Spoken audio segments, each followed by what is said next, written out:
Hey guys, good evening. It's Sunday evening. This is Simon. I'm setting up the profile chart for the European session and for the US session tomorrow. So just really quick before I get started, my name is Simon. I'm with Trade and Perform Coaching. A couple people have asked, so if you'd like a pass or come visit the room, you can email me at tradeandperform, TradeandPerform @gmail.com. So number two, let's get started on the profile. So profile is kind of the backbone of what we look at when we're looking for levels. Just to give you an idea of how Friday looked in terms of looking for setups, let me show this really quick. So those were Friday's levels, as you can see. And if you pop those onto a 5-minute chart, they look like this. All right, so this is Friday's trading. I flipped that to a 15-minute chart, so I'll flip it to a 5-minute chart. Let's get rid of the number of days so it doesn't take forever to load. 5 days, 5 minutes. Okay, there we go. So on Friday, oops, I just moved the line, or I created a line, didn't mean to do that. Let's get the pointer. So on Friday, from a profile perspective, so guys, we've gotten our entries, kind of nailed down in terms of what we're looking for. So let's see how I did from a profile perspective. So the green line is prior day's high. All right, so that means prior day's low was way down here. If you remember, Thursday was quite a trend day up. I'm going to break this chart down just a little bit. This is roughly U.S. session open, right? So you can see we came down. We went past Thursday's high. This purple line is Thursday's value area high. This is Thursday's volume and TPO point of control. So you can see in the morning we came down. We came like a magnet, which the points of control act as a magnet. If you're outside, the market tends to trade in. So we came to the point of control, right? So usually this is a place I don't like to trade. The only place this area works really, really well is that we're at the very, very, very tippy top of a market. We're at the very tippy top of a market, and we get a response out of that location. Rotate all the way back up to the high of the day if you spread that out. So in the candle, you can see they gave a little rejection on the backside test of the high of the day. They came up, and then you can see they just started chopping at the high of the day. So if you've read Mind Over Market, by Dalton, which I highly recommend, you'll know that there's institutional levels and then there's retail levels. So these prior day's high, prior day's low, volume point of control, all those tend to be retail trade levels. In particular, the prior day's high and the prior day's low, because they're readily available to everyone, right? The more people that have information, the easier it is to get, the less of an edge it is. So you can see people got the living daylights beat out of them trying to trade above and below that prior day's low. They just got stopped left and right. The reason why I don't like trading the point of control is because you can see why it held the first time and it got blown up the second time. They just traded through it and all the way through this value area, right? So, and then we come down to this. So this is the anomaly. It's an important anomaly. So my important anomalies are marked off in yellow and white. So this one area is a zone. This whole thing here is a zone. And you can see we originally traded into the zone right here. Found responsive buyers, popped back up from about 84 to 92. I don't trade zones just blindly because it's like anyone else that draws a zone. We're looking for additional evidence, mostly on charts that look somewhat like, well, I'll just cover that later in another video, but we have very specific algo patterns that we're looking for at these locations. So you can tell from a broader perspective, if you're a deleveraged trader, your highest odds location on this whole chart for long, the first one, was this yellow zone. You can see it generally held, right? It overran it a little bit, 84 down to 76 roughly, but it gave you the response and it gave you the location to find the opportunity to get the long. As we came back up, again, you can see this time we chopped. You actually have all three types of PA that you can get from a prior day's point of control.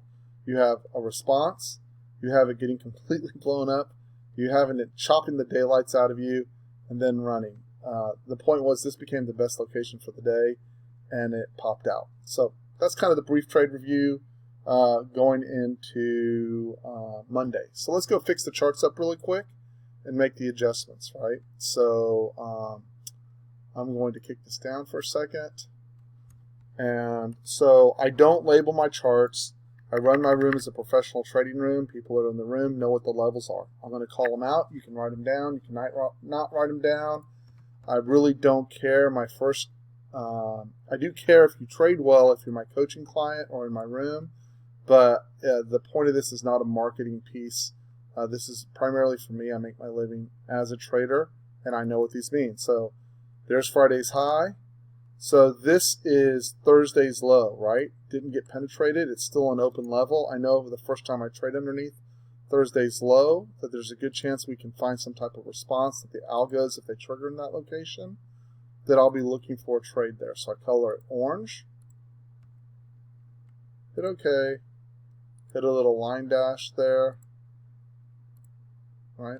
And now I know moving forward, the first time we trade underneath that 37.63.75, I'm going to look for a trading opportunity the first time it gets there. So now we have Friday's low. It's a green line. Comes in right down here at the low. And I think profile is very, very important as a backbone. A lot of people want to use it as their entire trading mechanism. I disagree with that. But I disagree with that because I trade a lot of leverage and I just need a much more specific type of process for entering and exiting. But I couldn't trade without it. I need to have the backbone there. So the purple lines are value area high and value area low from the prior day when they're solid. So we move up here. And we move the dashed blue lines are prior day's volume point of control and TPO point of control. That's here and here. Right, and then we take this and we're going to scoot it up right over here. So now we have value area high, Friday's volume and TPO points of control, right? And then we have value area low. So that means this is the area where 70% of the volume, and actually in this case it's the TPO value area high. So 70% of the time was spent between 37.93 and 38.12. There is no anomaly down here. We just get rid of this. It doesn't exist. And then I mark off where the single prints are. Single prints are as it traded through here very, very quickly. You will often find a potential reversal out of that location. Give me just a second, guys. So at any rate, so what's important from this chart going in on Friday? Excuse me, to Monday. So first of all, you can see we're one timing to the upside. One timing to the upside simply means we've had an inability to trade below prior day's low, and you can see that's the case here. So the first clue that we'll have any kind of downside, and I'm not looking for downside, right? I'm just saying if we have downside, this is one of the clues that'll be there, right? A lot of times people will take a small snippet and go, oh, it's short. I'm looking for longs. Even if we dip, I'm looking for longs, right? That makes sense in a market that's going straight up, right? That's not a madman strategy. That's a, hey, I'd like to trade on the side where the easier order flow is. I do take shorts. I prefer longs, right? So Friday's high, Friday's low. We need to be able to trade below Friday's low during the U.S. session in order to break the one timing on what's called the RTH, or regular trading hours, right? So the next clue behind that will be we'll get below value area low. So now 37.93 becomes an important area. I generally am not crazy about trading inside this area. I prefer to trade outside of value area high and value area low. Why? We're already in agreement on price in this area, so it tends to be choppier. And I really dislike trading inside the prior day's point of control. I know when we're at the very top, they use that as a support level. But historically, it's been a horrible place for me to trade, and I prefer to skip it. And then there's obviously no resistance above 38.23.75, right? As we're coming down, even if we get below Friday's low, I would expect a response at 37.63, and I definitely expect a response from 37.43 to 37.39. This is an old value area low. I can remove this. And I would expect a response between this 37.28 and 37.23. So this is the top of a single print that you see down here. So I'd expect a response out of that. And then additionally, a response at the bottom of that 36.95. I'd expect a response here. And then again, a potential setup at 36.83. I think 36.95 is probably a a better candidate for the response. And that's it. That's the review. So what that ends up looking like, if we look at that same 5-minute chart now this evening, and we go to see where we opened up on Asia, you will see that here's where we opened up. You can see, so again, retail traders are clearly in charge unless there's some kind of news to drive it in early Asia, and we bounced right off of value area high. That's pretty normal. Why do I have an additional line there? Let's get rid of this here real quick, see what pops up. There we go.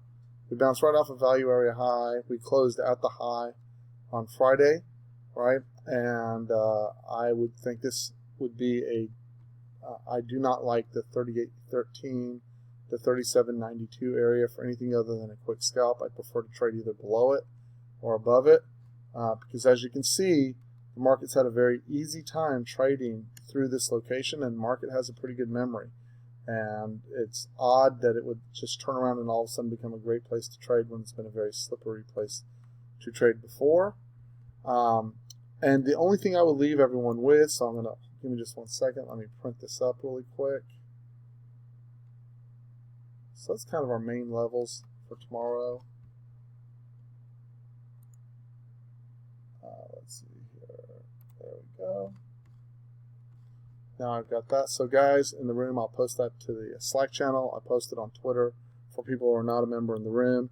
And the last thing I want to look at just really quickly here is just take a peek at the 24-hour RTH. So that's some of the members like to use that. And you can see again, we're not one-timing on the RTH, but we are making consistently higher highs. You can just see it through here. Higher highs and higher lows all the way through here. That's pretty much the trend line and the channel I'd be working off of. Kind of pretty much looks like that. They kind of sneak out of that channel a little bit. But that's pretty much what that channel looks like. You can see it's in a clear trend up. And the other clue that we might be going lower, right, is if you draw your 50 from our swing low on January 4th to our current high, I would want to see us get behind and really close underneath 37.18, right? So it's not random, it's the 62 retrace, and you have to break that. 50-60 is such a popular place to get a buy response. The fact that it would close underneath it on a closing basis would kind of be an early signal of changing character. So that's my 2 cents. My name is Simon. I'm with Trade and Perform Coaching. I hope this helped. If you'd like to join us in the room, send me an email, tradenperform@gmail.com. I do charge for the room. I do give out 3-day passes to the room if someone would like to visit, right? You can email me, and I'll be happy to extend that. I do charge for the room. It's $200 a month. Please don't send any hate mail. I am cool if you do not like or do not want to pay for a room or anyone's knowledge. I am cool with that. I just don't want to hear about it. So, anyways, have a great day, guys. I will talk to you when I talk to you. Trade great this week. Stay calm. There should be a ton of opportunity. I'll talk to you later.